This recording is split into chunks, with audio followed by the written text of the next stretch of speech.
Picture this for a second. Two friends walk into the same office on the same morning. Same building, same company logo on the door, same HR orientation packet sitting on the table.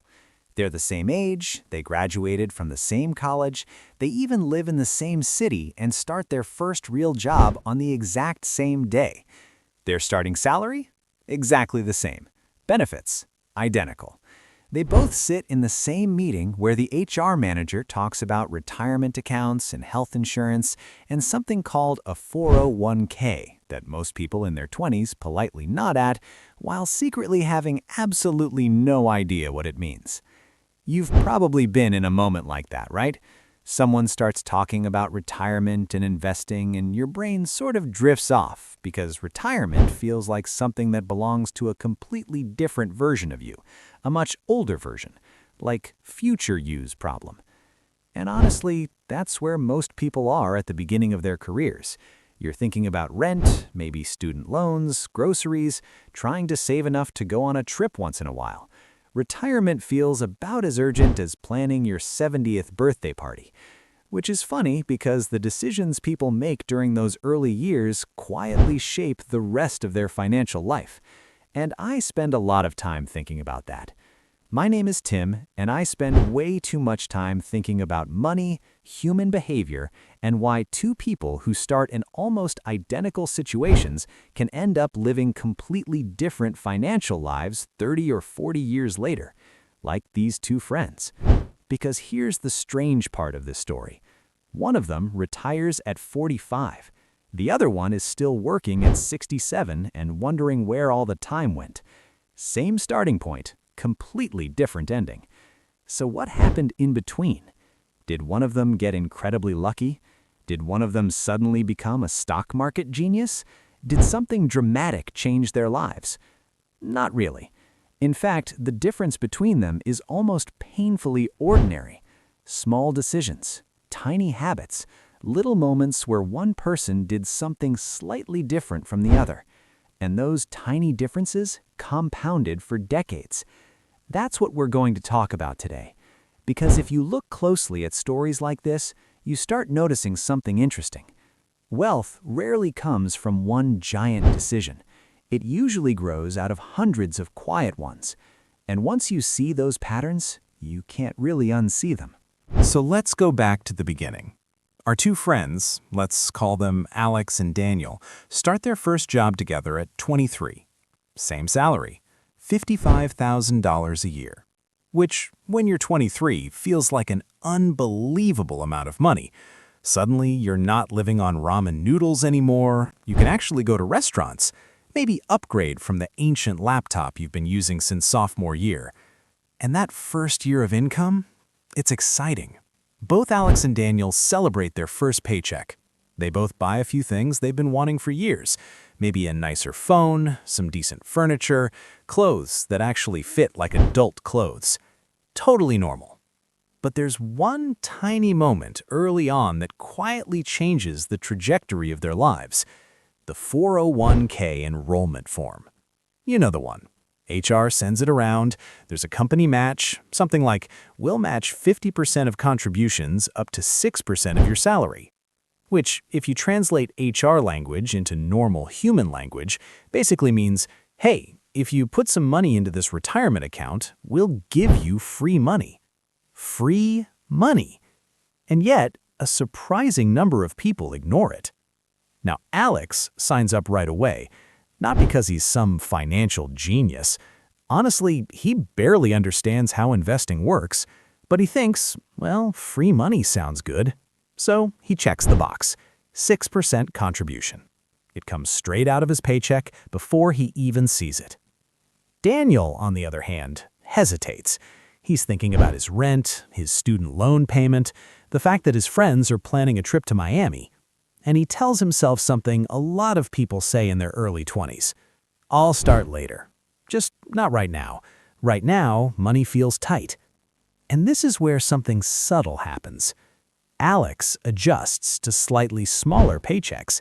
Daniel adjusts to slightly larger ones. That difference?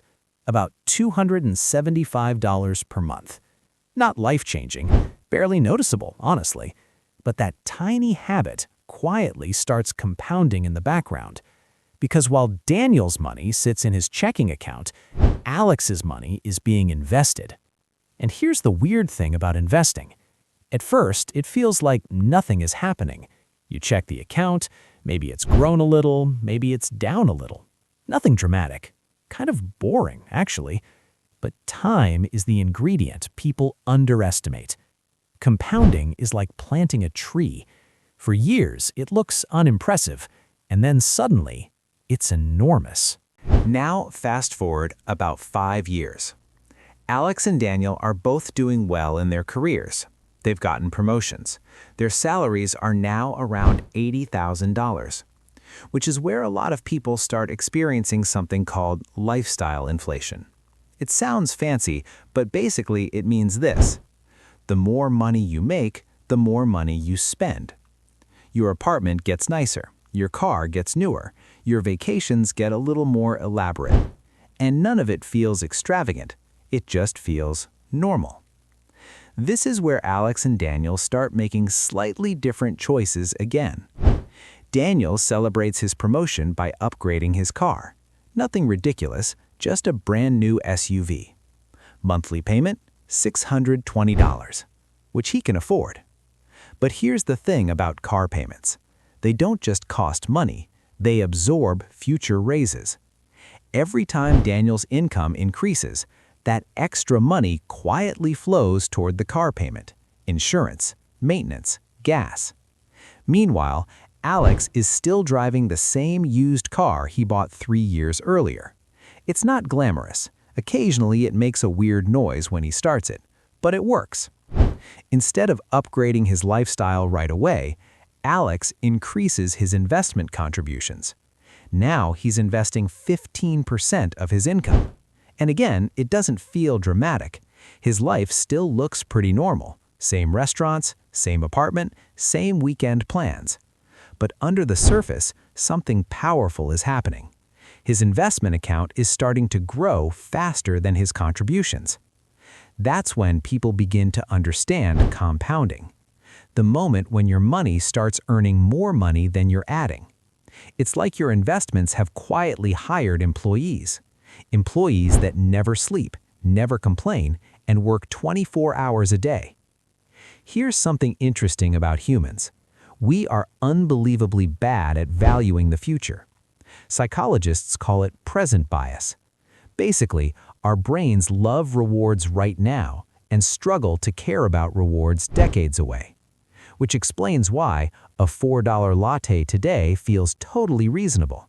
But investing $4 feels pointless, even though that same $4 invested at age 25 could grow into $40 or $50 by retirement. Our brains just don't see it. Alex starts noticing this about himself. Sometimes he wants to spend more. Sometimes he thinks about upgrading things in his life. But he starts playing a little mental game. Every time he considers buying something expensive, he asks himself a weird question. Would I rather have this today or financial freedom later? And sometimes he still buys the thing. He's not a monk.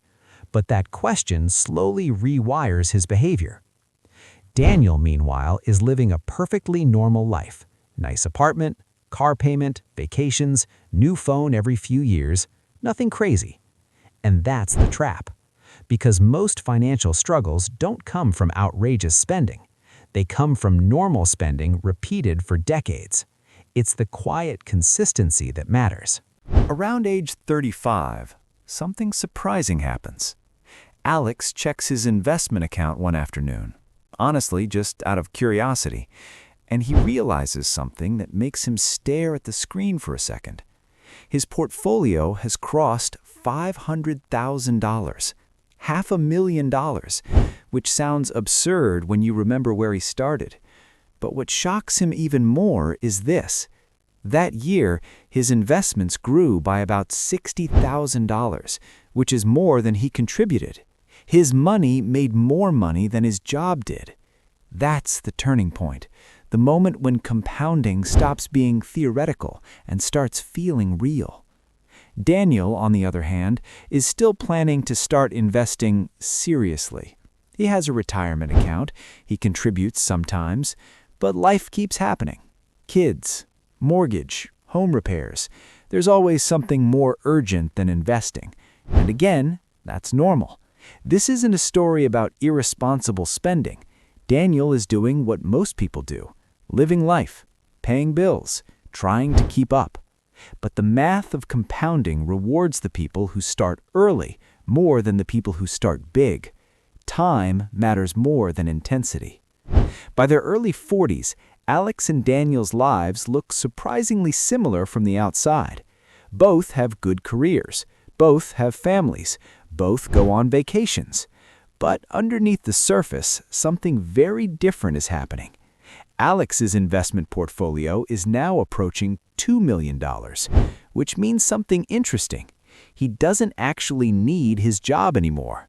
If his investments earn a modest return, they can generate enough income to support his lifestyle indefinitely, which gives him something incredibly valuable: choice. He can work less, take a break, start a business, change careers, or retire completely. Daniel, meanwhile, still needs his paycheck. His lifestyle depends on it. Mortgage, college savings, daily expenses. Again, nothing unusual, but the difference between them is no longer about money. It's about freedom. Alex has options. Daniel has obligations. And that gap didn't appear overnight. It grew slowly, year by year, decision by decision. At 45, Alex does something that shocks his coworkers. He resigns. Not because he hates his job. Actually, he enjoys it. But he wants to try something different. Travel more. Spend time with his kids while they're still young. Maybe start a small consulting business. His investments can support his life, so work becomes optional. Meanwhile, Daniel congratulates him, but feels a strange mix of emotions. Happy for his friend, but also confused. They started in the same place. How did things turn out so differently? And when they sit down and talk about it one evening, Alex tells him something surprisingly simple. He didn't do anything extraordinary. He just started early, invested consistently, avoided lifestyle creep, and let time do the heavy lifting. The quiet lesson. Here's the part people often misunderstand about stories like this. Alex didn't sacrifice his entire life to retire early. He still traveled, still enjoyed dinners out, still bought things he liked. The difference wasn't extreme discipline, it was intentionality. He treated investing like a bill, something automatic, non-negotiable, and that one habit quietly built his freedom. Because wealth rarely comes from massive one-time decisions. It grows from small choices repeated for decades. A few $100s a month, a slightly older car, a raise that goes towards investments instead of expenses. Tiny decisions, huge long-term impact. When people hear stories about early retirement, they often assume there must be some secret trick, some brilliant investment strategy, some lucky stock pick. But most of the time, the truth is almost disappointingly simple. Consistency beats intensity. Time beats timing. And habits beat occasional bursts of motivation. Two people can start in almost identical situations. Same job, same salary, same opportunities. And yet their lives diverge slowly over time. Not because one of them is smarter, not because one of them works harder, but because one of them made a few decisions slightly earlier, and those decisions compounded. That's the quiet power of time. If you're in your 20s or 30s right now, you still have decades of compounding ahead of you. Even small investments can grow into something meaningful. Even tiny habits can reshape your future. And honestly, the goal isn't necessarily to retire at 45. For some people, that's appealing. For others, not so much. The real goal is freedom, the ability to choose how you spend your time, to work because you want to, not because you have to. And that kind of freedom usually doesn't come from one big moment. It grows quietly, in the background, while you're living your life. So the real question isn't whether you can retire early. The real question is much simpler. What tiny decision could you start making today that your future self will quietly thank you for? Because somewhere out there, two friends are starting the same job tomorrow morning, and their story hasn't been written yet.